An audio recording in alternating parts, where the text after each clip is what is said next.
Hello and welcome to the MMA Elevator with me, Darius. I am still stuck here. It's been about a month if this is your first time.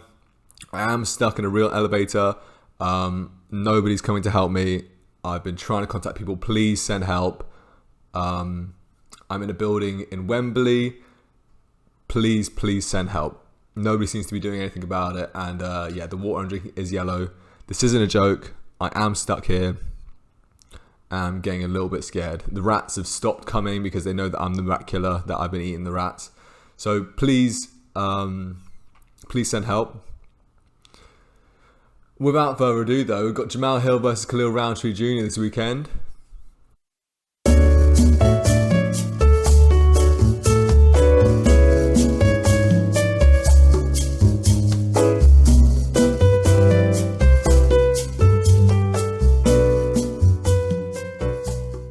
First fight we're breaking down is Jamal Hill versus Khalil Rountree Jr.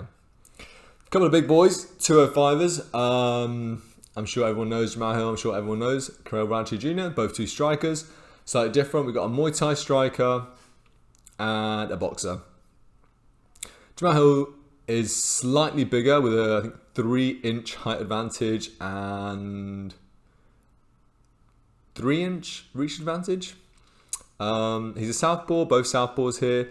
It's an interesting matchup, I think, because usually when you see Muay Thai versus boxer, it really comes down to if the Muay Thai can land the leg kicks and whether or not the boxer can deal with the leg kicks with boxing.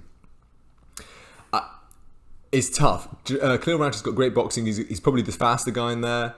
He's sharper. He's definitely got the better kicks, although Jamal Hill's got decent kicks himself. Doesn't look like the most clean guy put together when he's standing there and moving around like an old grandma, like an old auntie. But he is a killer. Both of them are. I think it's a tough one to decide, really. Bit of a flip a coin. When it gets to these high level fights, it ends up being whoever the fuck wants it more. And Jamal Hill's got a lot of motivation coming through into this fight. I think he's down 2. Really needs this fucking win. Just got knocked out by Jiri, looking fucking slick and smooth, light, probably the best Jiri we've ever seen. And Khalil just coming off fucking getting knocked out by Pereira.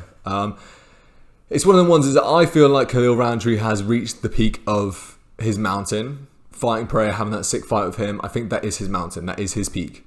I don't think he's going to go any further. I think he'll probably stay there. Whereas I think Jamal Hill has the skill set to be able to maybe beat...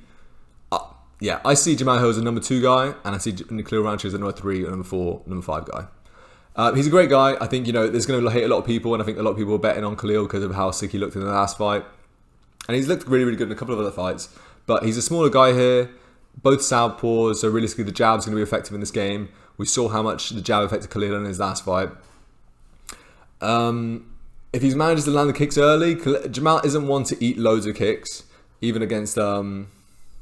Jiri and is Ankalaev? Did he fight Ankalaev? Yeah, he's definitely dealt with kicks before, and he's pretty decent at dealing with it. Usually fires it straight down the pipe. Make sure that he's always ready. He's always got that hand cocked, so he's always ready to shoot whenever the fuck they needs to. Yeah, for me, you can see here, takedown average, takedown accuracy. Neither guy are shooting takedowns whatsoever. It's going to be a striking affair. The person with the advantage in the clinch is difficult to fucking say because Jamal Hill's great in the clinch, really good at using the step-in knees. But Khalil Rountree probably has the better trips. He's a Muay Thai technician. Wouldn't be surprised if he gets him tripping him down, but he won't go down with him. He'll just trip him, showboat, maybe try and head kick him when he comes up. Yeah, for me, I take Jamal Hill. It's a 5-rounder, so it's hard to feel like it's going to go the distance. Both tough guys, both got a lot to prove. I would see it Jamal Hill decision. That would be my pick. It's a close fight though. Again, when you get to this high level of competition, it is really just whoever the fuck wants it more. Who the fuck wants it more? We'll see. Next fight we have the Ataman, Rafael Fiziev versus La Joie, Ignacio Bahamondes. Great fucking fight here. Again, two lightweights that are fucking killers, absolute killers. All of them are, but Bahamondes much taller, much younger, bigger guy. Fiziev faster, got arguably better leg kicks. But difficult to say. Bahamondes is primarily a boxer. Does have good, decent kicks, but yeah, often gets caught by it. It's an interesting one here. You see the lander per minute is 7 for Bahamondes, which is a ridiculous amount. He's a great guy. He's a really, really, really good guy.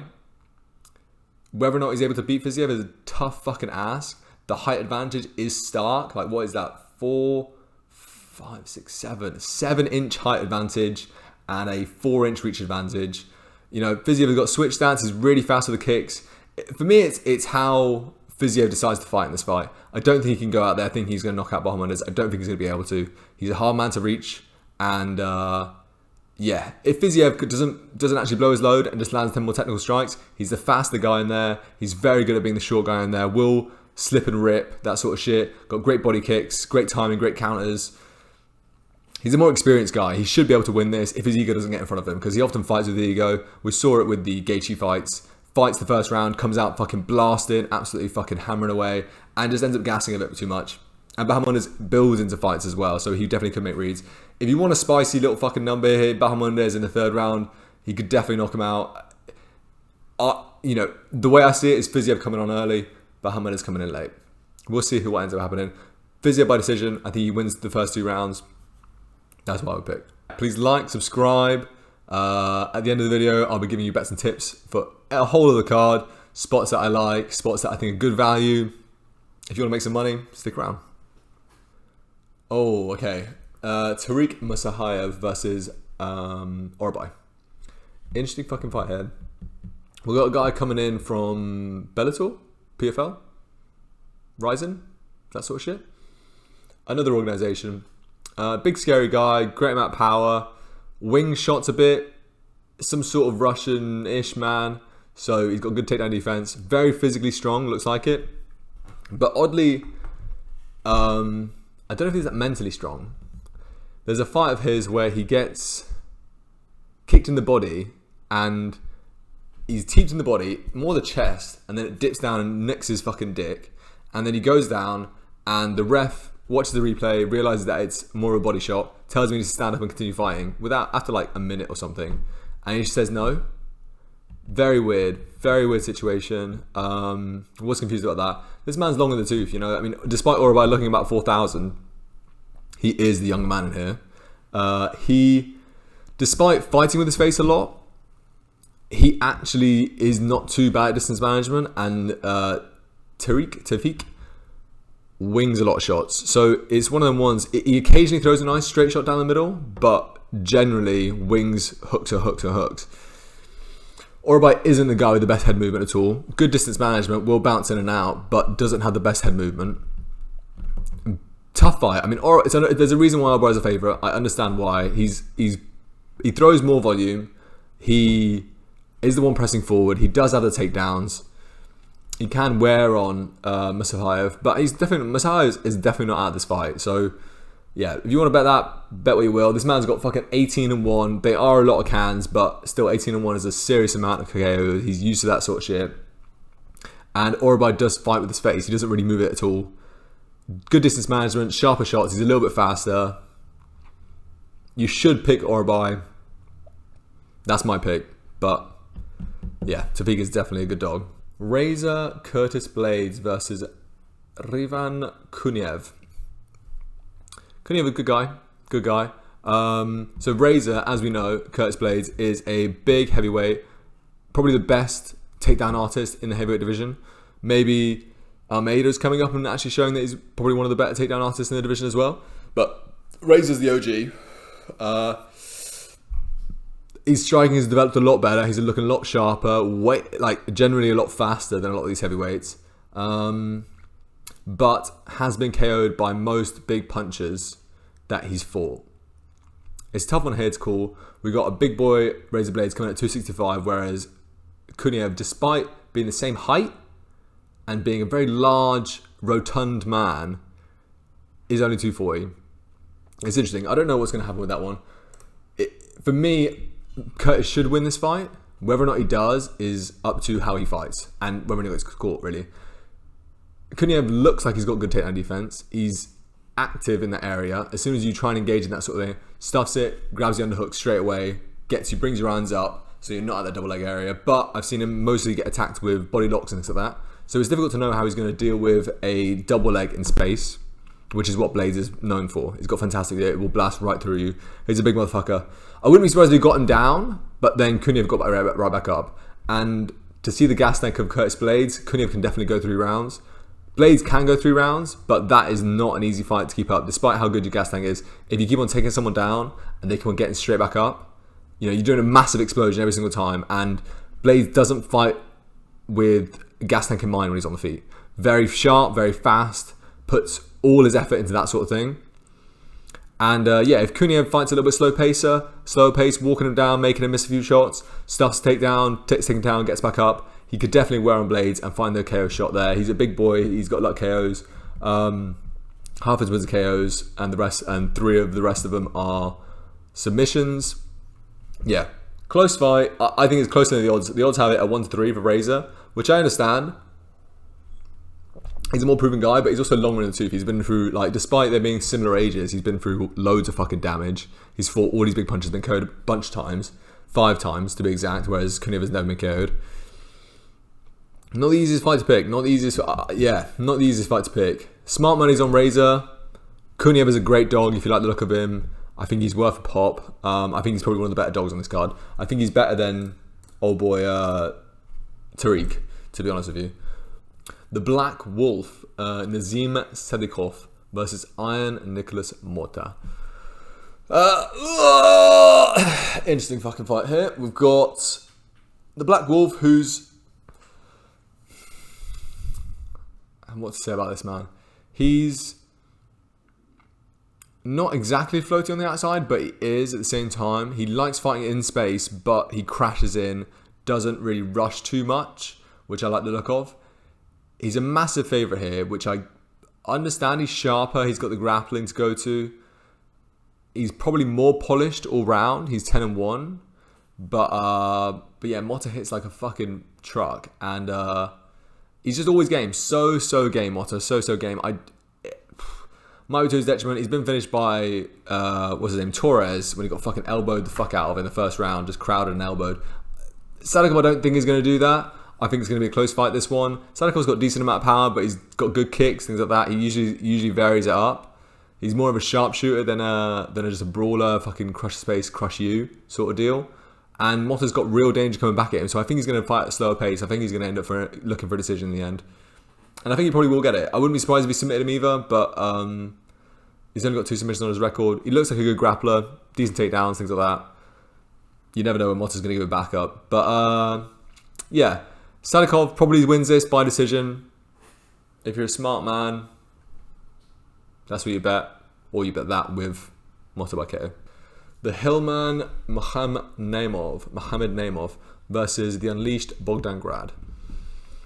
Bogdan is a bold man, strange looking man, very jacked, very jacked. You've got to respect a man who's very wide. He's very wide, and I appreciate the boldness. I really do. Yeah, you don't know. Tough fight. I mean, Naimov, it got power. Has somewhat takedown defense. His stats here are a little bit sus for me. He's fought a lot of not great guys, even in the UFC. And he got clinched a shit ton by Olfi, who's a tiny man. Tiny man. Bogdan Grad is a great grappler. For me, Naimov has struggled against people who actually shoot properly against him, who shoot double legs, single legs, trips, things like that. But he's had a lot of guys that have tried for body lock takedowns, and his body lock takedown is alright. It's not too bad. He just does a fucking underhook and clutches up against the fence, and that's what he does. He doesn't really have another takedown defense. He looks kind of shaky on his feet. If you put one leg, he does look like he's going to fall over. Bogdan Grad is a great grappler. His striking is looking better and better. He's got a really decent amount of clonker and power.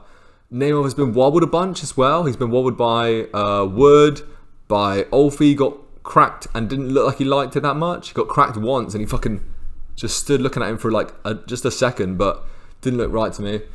Yeah, I like Bogdan Grad in this fight. I think he can actually get the grappling going. I think he's probably gonna win this fight. I think he can get the single legs, and I think once he gets the single legs, I think he's gonna get Naimov on his back.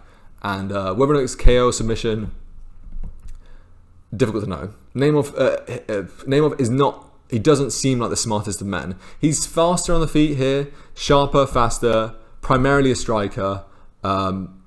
got a good amount of power, but Bogdan feels a little bit bigger. Despite him not actually being bigger, he fights a little bit further out and he blasts in, which I like. And he's got a very good amount of reach on him.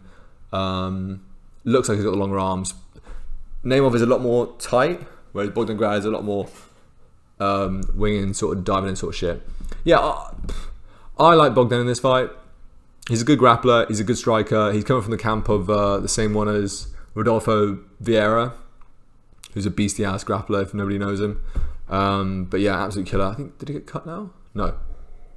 But yeah, Jiu-Jitsu world champion Rodolfo. Bogdan's in that sort of camp, and you know he's getting rounds. He's a very physical guy. I think he's game as fuck, and I think he's going to win this fight. I do think so. Tagir Ulanbekov was a Quaza Azah Maksun. This is a weird one to me. The odds especially, I think, in this one. So we've got two southpaws. We've got Tagir and what was it called? Primarily grappler. His striking is coming along. Taller guy here. No, not even taller guy. Is usually the taller guy in fights. Decent kicks. His boxing is kind of slow, but has good pop single shots from the Khabib camp. So he's a good offensive grappler. Not the best out of that camp for sure. He has been taking a ban a bunch as well.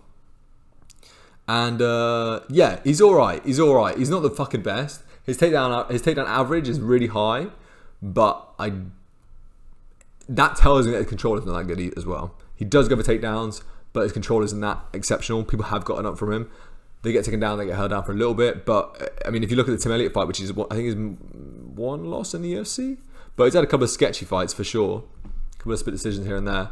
But yeah, Tim Elliott just fucking scrambled all of those and was just freaking him out with the fucking feet. And Quazak has got some fucking fast, sharp boxing. He's a Kazakhstani. Yeah, decent, very, very decent jab. Powerful, good straight punches, good combos. He doesn't overthrow. He tends to, the issue that he has, its main issue, is that he tends to step in a lot with his strikes, step in from the distance, which is really good effort, which is really good because it keeps him out of range. However, he has been caught a lot by people kicking his legs while he's stepping in, and he will trip over and fall, but doesn't often end up on what because of that. He has been grappled by Charles Johnson once he got gassed in the third, and he looked like that's the one issue that I've had with him. But what I like about him is that he's had two fights in the UFC. His first fight, I think against Nam, a guy called Nam or something like that, he got fucking leg kicked the shit out of and tripped like that over and over and over again. Second fight, he made the adjustment, very subtle, but he was really cocked and ready for any leg kicks that Charles Jordan threw. And he's a very good leg kicker, a very long guy, attacks the legs a lot. Any leg kicks he threw, instantly was throwing a fucking jab, power jab, or a straight down the pipe. And rocked him, dropped him a couple of times in the first round. Really made him have a rough fight in that one. Charles Johnson came back, grappled him, was able to end up landing in the third round once he was a little bit more tired. But yeah, I mean, Quazak for me, I think he's a guy who's going to get much, much better as he gets into his UFC career. And I think once he's felt that gas tank issue that he had in his last fight, I think he's going to make adjustments and do a lot better in this next fight. Yeah, I think at 2-1, you're fucking looking at a live man. Thing is that Tagir is so much slower on the feet. I don't really... I think he's going to have a fucking nightmare on the feet. I think he needs to grapple the whole fucking fight. And Quazak is not an easy guy to take down. Once he gets tired, sure, but... And even then, he's not easy, but he will scramble really well. He's got decent takedown defense. He's very good at distance management. If you try and step into that range, he will fucking box your head off. Yeah, he's a very subtle, slick guy with sneaky power. If you're looking for a dog, mate, that is the fucking dog for sure. The Iron Lady, Daria Zhelezniakova versus No Mess Melissa Dixon. I did use a maiden name by accident. Or her previous married name. Who knows? She is Melissa Mullins. Or Melissa Dixon. I got confused. I think it's written Melissa Dixon on... Anyway. Melissa Mullins, Melissa Dixon. She's a fucking no mess. No mess is a G. She's a great girl. Well, not even that great, actually. She's just a fucking dog. She's a tough motherfucker. She really, really wants to come in there and fuck somebody up. And believes in herself a lot. She primarily stays on the outside. Has decent boxing, things like that. But is a bit more of a plodder. Plod. Will grab a hold of you, will take down, has good top pressure. That's her best attribute, and that is her path to victory in this fight. If you want to see how she wins, she's going to have to get a hold of Daria, take her down, and respect the name, Daria. Take her down and yeah, just fucking hold her, submit her, ground and pound. She's good at that sort of stuff. She's good at elbows, but can she get a hold of Daria? Because Daria is a jabber mover. She's very good at keeping distance. She would spend a whole fight at range if she could. And she's not always the best at keeping that distance, in the sense that she will do spinning back fists, tends to crash in a little bit, but I think the distance is going to freak her out a little bit. My pick is Melissa Mullins, but I do think the range is going to freak her out a little bit. If she doesn't dog it and get really involved in the clinch early, I think she could end up getting stuck at range for a little bit. I do believe in her to be able to grab a hold of her and take her down and shut that. But yeah, not the easiest fight for Mullins. I do think she's going to win it, but yeah. It's one of the ones she's got to prove herself more, because she really hasn't shown that she's that level yet, a really, really good level yet, for me to be like, yeah, she's definitely going to win this fight, because she's shown some brain farts in there, and yeah, not super favorite, not a massive fan. Nora Cornhole fucking knocked the shit out of her, because she just kind of capitulated and just brained it a little bit there. I can't remember exactly what happened. I think she's in the clinch and she's got knee in the body and really hated it, and then got head kick a punch. But she had a path to victory, and she just ended up striking with Cornhole a little bit too much. And yeah. She's very decent. She's learned from that. She's done better, but she's a little bit unsure of herself. After that fight, she came in and just was a little bit more tentative. Whether or not she does that in this fight, difficult to know. Yeah, wary of this one, but Mullins should win. We have the Hammer Hamdy Amdalawa versus the Motta Mohammed Usman. Funny enough, the Motta is actually stuck in first gear primarily the whole fight. So he's a Motta. I mean, as everyone is a Motta, but he's a shit Motta, really not very good. So he's probably going to lose this fight, probably because he won't do enough. He's got a decent amount of power. He's a huge guy, 240, but he's big, athletic. Usman's brother. Is it Usman's brother? Might be racist. No, I'm pretty sure it's Usman's brother. Yeah, big guy. Doesn't really take people down. Has decent takedown defense because he's a fucking giant, muscly motherfucker, but doesn't do enough. Doesn't always do enough, and gets himself stuck in positions and just allows the fight to happen to him. Hamdy is kind of the opposite. He will walk forward. A pretty decent boxer, actually. Pretty decent boxer. Will take you down as well. Yeah. I think Hamdy's a lock in this one, to be honest with you. And I think he's a good guy. I think he's going to show himself to actually be a pretty decent level. He beat Pogues not only on the ground, but on the feet primarily, which to me is kind of impressive, because Pogues is a good big guy who has a decent jab and a leg kick, and may not be the most active guy, but does throw that shit. So yeah, fair play to fucking Hamdy. I think he could be something, and I think Usman's an easy win for him. If Usman shows up, he needs to fucking show up, because he's probably on his last fight in this contract. They probably don't want him in the UFC because he's shown some really bad performances. He's got to show up in this fight. I think it's a bit too late for him. I think his mental is just not there. I don't think he can change that quick enough. Funnily enough, his brother just fucking won last night, smashed it. But and that was a big mental fight. But I don't think the Motta Mohammed Usman is that guy. We'll see, but I don't think so. He's got good takedown defense, but he's just shorter, longer reach, funnily enough. But yeah, fight's really short. Hamdy's a big guy, plod you down. Yeah, Hamdy. Yeah, Oban Elliott, fucking slick striker, great grappler as well. We'll take you down, we'll strike you, good on the feet, good counters, great jab, longer. Yeah, longer. Has a big height advantage here. Very good guy. Could be actually something special here. KO is another slickman as well, though. Slightly shorter. Interesting southpaw orthodox matchup. I have seen Oban Elliott maybe switch a little bit, but not that much. Primarily an orthodox fighter. Yeah, KO very good at his best and maybe only weapon is the pull throw straight, and he's very good at it. Very, very, very clean with it. Has a decent amount of power. KO'd 6 guys out of his 12. Half his wins are KOs. Decent guy. Is he that guy? I don't think so. I think he's just a little bit too one-dimensional with his actual weaponry, if you want to describe it that way. Yeah. I mean, I think Oban Elliott is probably going to win this. Probably by KO. The way you pull back and shit like that means you're just going to get caught, especially by a counter striker like Oban. He's going to fucking figure something out and probably knock him the fuck out. Cool fight though, cool fight. I'm excited to see this one. I think Oban's going to fucking show up and do some shit, and this is going to be a cool fight. Like, you know, even KO is going to maybe pull some head kicks or something. I don't know, it's going to look good. It's going to look good. Sygula versus Russian Ronda, Irina Aleskriva. Funnily enough, Russian Ronda has, well, the similarity that she holds with Ronda is that she puts her face on the platter when she fights. She runs forward with her face in the air. Doesn't always run forward, to be fair to her, but does not mind getting hit at all. I saw her against Melissa Dixon, or Melissa Mullins, what you want to call her, throw 3 leg kicks static in a row, just bang, bang, bang.